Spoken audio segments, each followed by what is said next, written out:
तो दोस्तों ये रही मेरी बाइक और ये रही इसकी प्रेजेंट कंडीशन। अब जाके मुझे ये पार्ट मिले के साथ साथ इसका ये शॉकर भी चेंज होगा, लेकिन इस टाइम पार्ट अवेलेबिलिटी आराम से हो रही है। मतलब कि जो पार्ट है इजीली मिल जा रहे हैं। पहले काफी टाइम तक वेट करना पड़ता था, लेकिन अब ऐसा नहीं है। क्वालिटी में भी ये उससे 21 है, 19 नहीं है।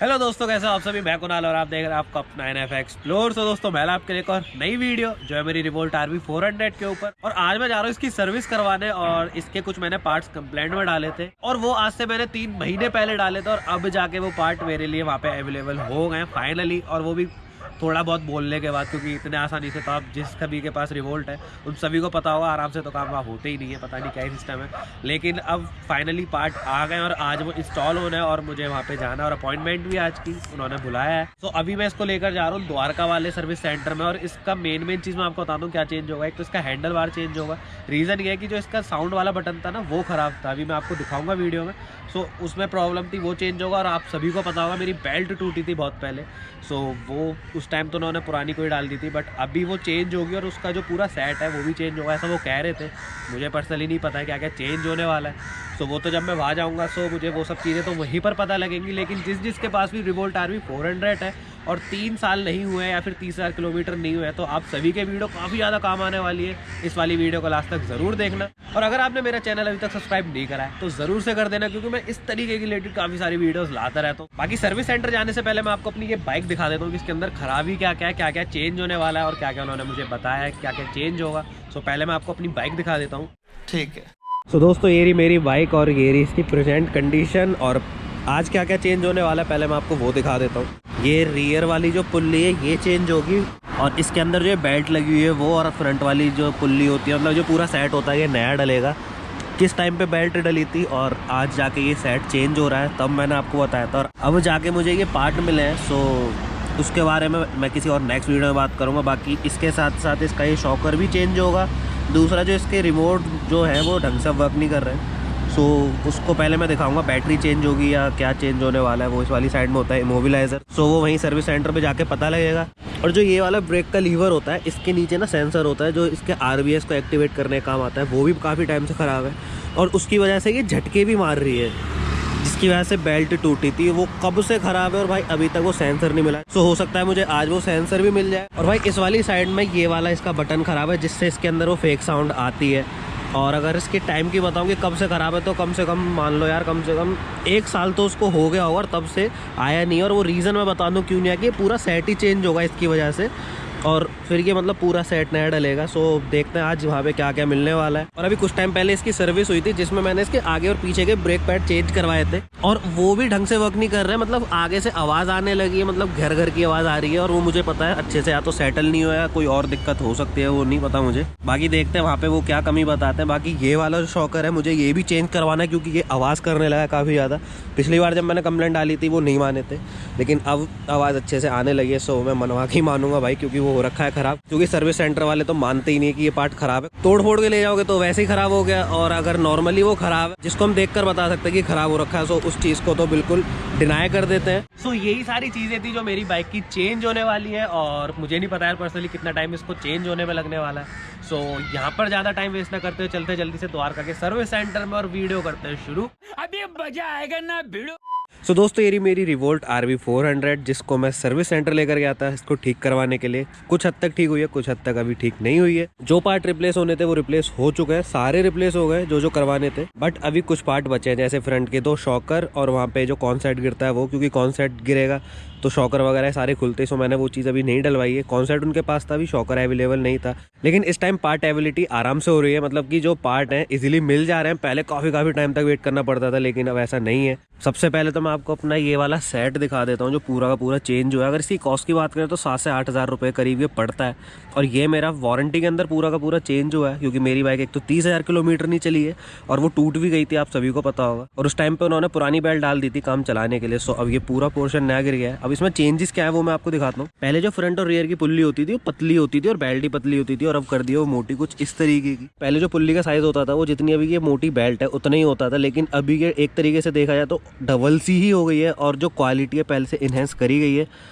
अब ये कितनी रिलायबल रहती है वो तो इन फ्यूचर ही पता लगने वाला है, लेकिन जो विड्थ है वो काफ़ी मोटी है। सो रिलायबल होगी वो तो इन फ्यूचर ही पता लगेगा। लेकिन जो आवाज़ें वगैरह आ रही थी और जो मेरी बाइक झटके मार रही थी वो काफ़ी हद तक कम हो गई हैं। और बेल्ट की मोटाई की बात करें तो ये देखो कितनी मोटी हो गई है पहले के मुकाबले। पहले वाली बेल्ट इस बेल्ट के आधी होती थी साइज में, और अब बिल्कुल डबल हो चुकी है।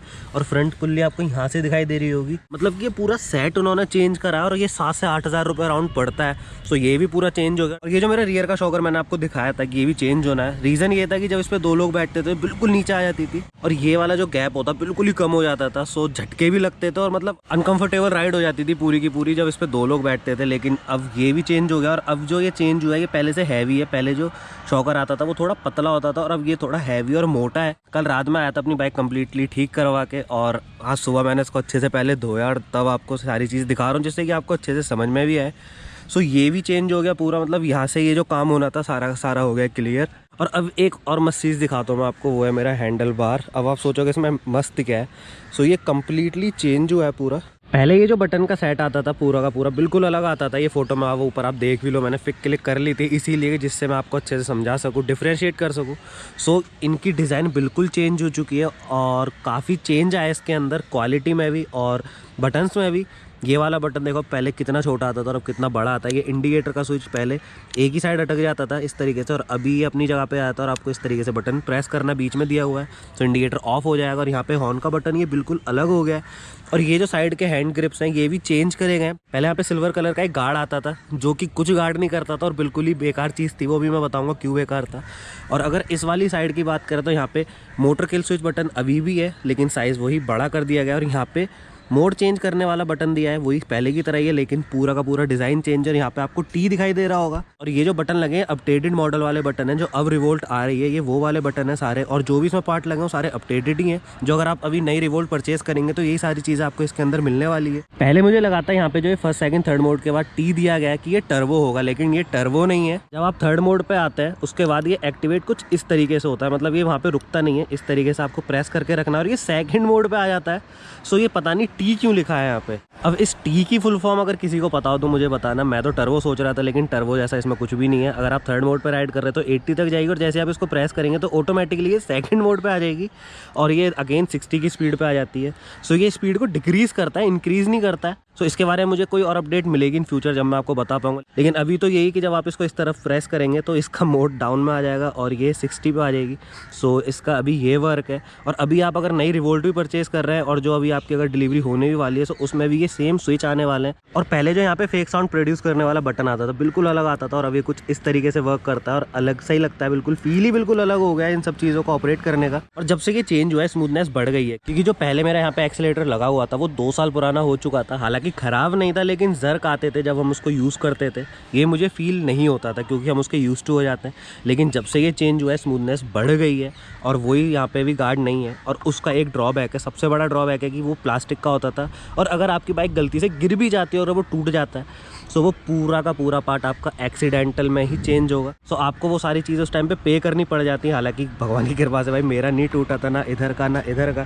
सो मेरा तो ये पूरा का पूरा फ्री ऑफ कॉस्ट चेंज हुआ है। और ये हैंडल बार भी मेरा चेंज हुआ है यहाँ पे। और इसको चेंज करने का रीज़न ये था कि अब जो ये नए बटन आए इनकी फिटिंग बिल्कुल अलग है। इनके अंदर एक होल होता है जिनसे इनको रोका जाता है। सो पहले की साइड में होल दूसरी साइड में था और अब दूसरी वाली साइड में। और पहले जो ये हैंडल बार आता था ये मैट फिनिश के साथ आता था और अब ये आता है ग्लॉस फिनिश के साथ। बाकी जब से ये पूरा का पूरा हैंडल बार चेंज हुआ, ये बटन वगैरह सारे के सारे चेंज हुए हैं, एक्सपीरियंस बिल्कुल चेंज हो चुका है और राइडिंग क्वालिटी पहले से इंक्रीज़ हुई है। रीज़न ये है कि ये पहले छोटा था, मतलब कि जो इसका ये पकड़ने का हमारा पोस्चर बनता था वो थोड़ा सा छोटा होता था और अब ये थोड़ा सा वाइड है। अब या तो ये हो सकता है कि यहाँ से गार्ड हटा दिए तो ये थोड़ा भार हो गया, सो इसलिए मुझे वाइड लग रहा है, या फिर हो सकता है कि रियली में इसका हैंडल वाइड है। लेकिन पहले के मुकाबले अब अगर क्वालिटी की बात करी जाए इस हैंडल बार की, सो जब ये चेंज हो रहा था मैंने उठा के देखा था, सो ये हैवी है। जो पहले आता था वो उसका वेट थोड़ा कम मुझे फील हुआ था, और क्वालिटी में भी ये उससे 21 है, 19 नहीं है। बाकी काफ़ी सारी चीज़ें नई हो गई तो क्वालिटी इंक्रीज हुई है, क्योंकि हम पुरानी चीज़ों को जब राइड करते रहते तो उसकी आदत बन जाती है, और जब वो सारी चीज़ें चेंज होती है तो क्वालिटी बढ़ती है। सो यही कुछ चीज़ें मेरी बाइक के अंदर जो अंडर वारंटी चेंज हुई हैं। सो दोस्तों फाइनली अपनी बाइक जो भी थी वो सारी की सारी हो गई ठीक, और सारे के सारे मैंने आपको पार्ट दिखाए इसके अंदर जो भी उन्होंने चेंज करे। टाइम मुझे पूरे 2 दिन लगे, क्योंकि एक दिन में ये सारे चेंज नहीं करे, क्योंकि वहाँ वर्कलोड काफ़ी ज़्यादा था।